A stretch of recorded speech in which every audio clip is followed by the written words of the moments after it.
ধুবুৰী জিলাৰ বিলাসীপাৰাত অসম সংখ্যালঘু সংগ্ৰাম পৰিষদ চমুকৈ ASSPত বৃহৎ যোগদান কাৰ্যসূচী। ধুবুৰী জিলাৰ বিলাসীপাৰাত বিভিন্ন দল সংগঠনৰ পৰা পদত্যাগ কৰি কেইবাজনো নেতাকৰ্মীয়ে যোগদান কৰা দেখিবলৈ পোৱা গৈছে অসম সংখ্যালঘু সংগ্ৰাম পৰিষদত।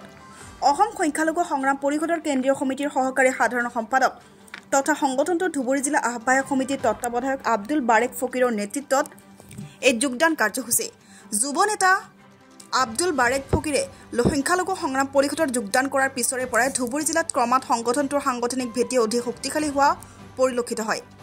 উল্লেখযোগ্য যে ধুবুৰী জিলাৰ বিলাসীপাৰাত অসম সংখ্যালঘু সংগ্ৰাম পৰিষদ কেন্দ্ৰীয় সমিতিৰ সহকাৰী সাধাৰণ সম্পাদক তথা সংগঠনটোৰ ধুবুৰী জিলা আহ্বায়ক সমিতিৰ তত্ত্বাৱধায়ক আব্দুল বাৰেক ফকিৰৰ নেতৃত্বত অনুষ্ঠিত হোৱা বৃহৎ যোগদান কাৰ্যসূচীত মুখ্য অতিথি হিচাপে সংগঠনটোৰ কেন্দ্ৰীয় সাধাৰণ সম্পাদক শেখ আব্দুল হামিদৰ উপস্থিতিত বিলাসীপাৰা জিলা নেমছৰ প্ৰাক্তন সভাপতি শ্বাহ আলম নেতৃত্বত উত্তৰ পূৰ্বাঞ্চলৰ সংখ্যালঘু ছাত্ৰ সন্থা চমুকৈ নেমছৰ বহু কেইজন নেতাকৰ্মীয়ে নেমছ ত্যাগ কৰি অসম সংখ্যালঘু সংগ্ৰাম পৰিষদত যোগদান কৰা দেখিবলৈ পোৱা গৈছে।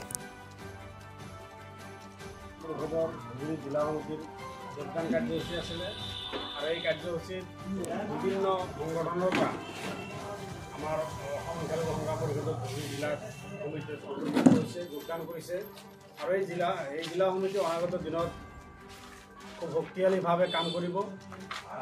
জিলা সমিতিৰ যি অধিৱেশন আছে অধিৱেশন সাফল্যমণ্ডিত কৰিব।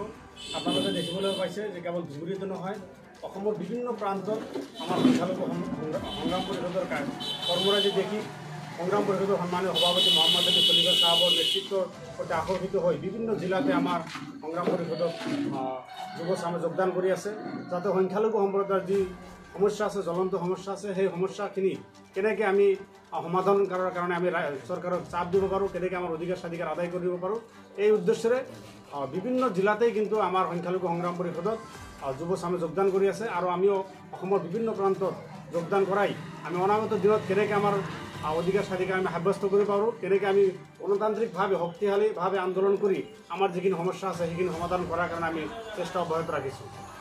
আপোনালোকে অৱগত যে আজি অসম সংখ্যালঘু সংগ্ৰাম পৰিষদৰ ধুবুৰী জিলাৰ বিলাসীপাৰাত যি আমাৰ যোগদান কাৰ্যসূচী আছিলে, এই যোগদান কাৰ্যসূচীত বিভিন্ন দল সংগঠনৰ পৰা প্ৰায় 24জনকৈ সক্ৰিয় সংগ্ৰামী সতীৰ্থই আজি যোগদান কৰিছে আৰু সেই যোগদান কৰা ব্যক্তিসকলৰ ভিতৰত কেইবাজনো জিলা পৰ্যায়ৰ নেতৃত্ব আজি যোগদান কৰিছে আৰু আমি আশাবাদী যে অনাগত দিনত আৰু তেওঁলোকক লগত লৈ সংগঠনটো আমি শক্তিশালী ৰূপত আগবঢ়াই লৈ যাব পাৰিম বুলি আমি আশাবাদী। আৰু যিসকল ব্যক্তিয়ে আজি আমাৰ এই সংগঠনত যোগদান কৰিছে তেওঁলোকক আমি শুভেচ্ছা জনাইছোঁ যে অনাগত দিনত তেওঁলোকে আমাৰ সংগঠনৰ নীতি নিয়মৰ ভিতৰত বন্দীত থাকি তেওঁলোকে ৰাইজৰ হকে কাম কৰি যাব বুলি আমি আশাবাদী। কৰ্মীবৃন্দ, আজি মই আপোনালোকক 2-4টা কথা ক'ম যে আজি আপোনালোকে মোক এই অনুষ্ঠানত আমন্ত্ৰিত কৰাৰ কাৰণে আপোনালোকক ধন্যবাদ জ্ঞাপন কৰিছোঁ।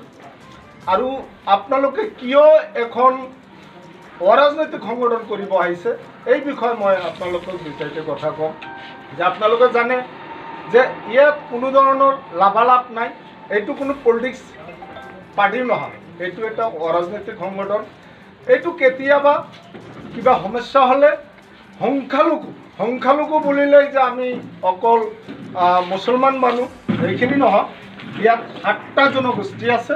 সেই 7টা জনগোষ্ঠীৰ কাৰণে এই সংগঠনটো যেতিয়াই য'তে কিবা অসুবিধা হ'ব, যিকোনো বিপদ আপদ হ'ব, তেতিয়াই আপোনালোকে সেই মানুহখিনিক ন্যায় দিয়াৰ কাৰণে আপোনালোকে সেই ঠাইখিনিত উপস্থিত হৈ আপোনালোকে সেই মানুহখিনিক যিখিনি ন্যায্য সেই ন্যায্যখিনি আদায় কৰাৰ কাৰণে আপোনালোকে অহৰহ চেষ্টা কৰিব লাগিব।